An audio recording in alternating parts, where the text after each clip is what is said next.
وأني أقول من هنا سيروا سيرة عمر ومن هو أقل من عمر، أن تجعلوا هذا المال فيما يرضي الله عز وجل. أنا لي كلمة أيضا دكتور، أنا أشوفك تأشر في استقبال المكالمات، فعطني بس لحظة.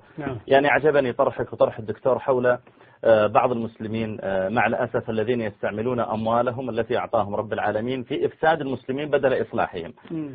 مع أنك ترى غير المسلمين أحيانا يطلع قناة عن الأنيمالز، عن الديسكفري، عن أي شيء أحيانا ينفع الناس أو على يفيد في ثقافاتهم. الله سبحانه وتعالى يقول عن أقوام، يقول ولا يحملن أوزارهم كاملة يوم القيامة ومن أوزار الذين يضلونهم بغير علم ألا ساء ما يزرون. ويقول في الآية الأخرى ولا يحملن أثقالهم وأثقالا مع أثقالهم ولا يسألون يوم القيامة عما كانوا يفترون. ويقول جل وعلا إن الذين يحبون أن تشيع الفاحشة في الذين آمنوا لهم عذاب أليم في الدنيا والآخرة والله يعلم وأنتم لا تعلمون. أنا أقول يا إخواني يا أحبابي كلمة والله من القلب، والله العظيم إني أتألم لما أرى أحيانا يكون معك الريموت كنترول أمام التلفاز ثم تضع على بعض القنوات فترى امرأة قد كشفت أكثر مما سترت، ثم تفاجأ أن هذه قناة عربية والذي يملكها هو مسلم والذي يقوم عليها مسلمون أو ينتسبون إلى الإسلام، والذي يعني يمول هذه القناة ويصرف لها الأموال هم ناس مسلمون.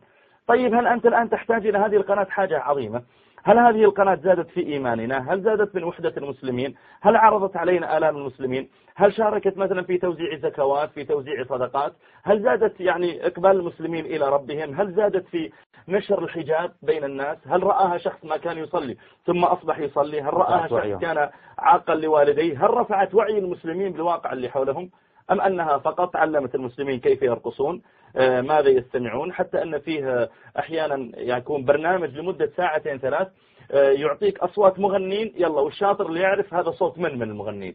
بالله عليك ماذا سيستفيد في الدنيا ولا في الآخرة لما يعرف هذا صوت أي من المغنين؟ أقول يا إخواني لا يكون الإنسان مفتاحا للشر مغلاقا للخير. والله لا يأتي يوم القيامة بعضنا وهو مفلس إذا كان والله قد لم يكتفي فقط بأنه يعمل السيئات بل بدأ يجمع سيئات الناس ويجمعه على ظهره، فيأتي يوم القيامة وإذا بأبصار الناس التي نظرت إلى الحرام يحاسب هو عنها أيضا، لأن النبي صلى الله عليه وسلم يقول من دعا إلى ضلالة كان عليه من الوزر مثل أوزار من تبعه لا ينقص ذلك من أوزارهم شيئا.